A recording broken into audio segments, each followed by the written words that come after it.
면적 330제곱미터가 넘는 대형 베이커리 카페는 지난 2024년 말 기준 137곳으로 10년 전과 비교해 약 5배로 늘었습니다.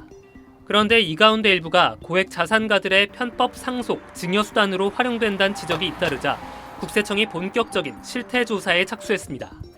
국세청은 일단 가업 상속공제를 받기 위해 베이커리 카페를 차려놓고 실제로는 빵을 만드는 시설이 없거나 커피 전문점으로 운영하는 사례가 있는지 들여다볼 예정입니다.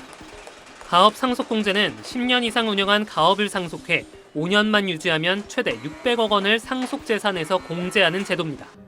제과점엔 적용되지만 커피 전문점은 제외됩니다. 만일 부모가 300억 원짜리 땅을 외동 자녀에게 상속하면 136억 2천만 원을 세금으로 내야 하지만 베이커리 카페를 창업해 물려주면 한 푼도 내지 않습니다. 국세청은 또 나이 많은 부모가 차렸지만 실제로 경영하지 않는 등 탈세 의심 사례도 찾아내겠다는 계획입니다. 다른 업종인데도 불구하고 마치 베이커리, 제과점처럼 이용했다든지 그런 가업 상속 공제 대상인 것처럼 운영을 한다고 하면 이건 이제 탈세일 수 있겠고요. SNS엔 절세 전략의 비밀이라며 소개하는 글이나 영상이 공공연하게 게시되는 상황.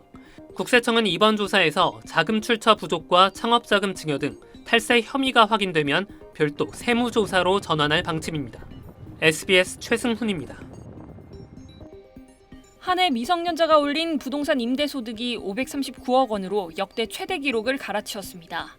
국세청이 김영진 더불어민주당 의원에 제출한 자료를 보면 2023년 귀속부동산 임대소득을 올린 만 18세 이하 미성년자는 3,313명, 임대소득 총액은 593억 7천만 원으로 1인당 1,760만 원꼴입니다.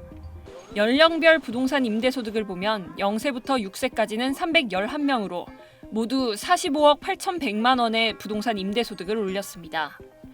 0세부터 1세까지 영유아 11명도 임대소득 1억 4,900만 원, 1인당 평균 1,355만 원을 올렸습니다. 사업소득을 올린 미성년자도 늘어나는 추세입니다. 2023년 귀속 사업소득을 신고한 미성년자는 모두 13,744명으로 전년보다 2,400명 늘었습니다.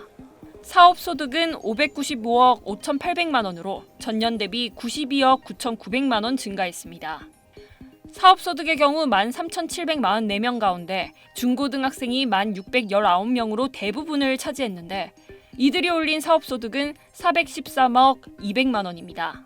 상속 증여세에 대한 미래 부담을 감안해 자산가들 위주로 미성년 자녀에 미리 물려주는 경향이 반영된 것으로 보입니다. 김영진 의원은 최근 조기 상속 증여 영향으로 미성년자 부동산 임대소득이 증가하고 있다며 사업소득의 경우도 실제 사업을 하지 않을 것으로 보이는 미취학 아동, 초등학생까지 소득을 내는 상황이라고 설명했습니다. 그러면서 정당한 납세 의무를 이행하지 않는 변칙 상속 증여와 관련해서는 국세청의 철저한 조사와 검증이 필요하다고 강조했습니다. SBS 박서경입니다.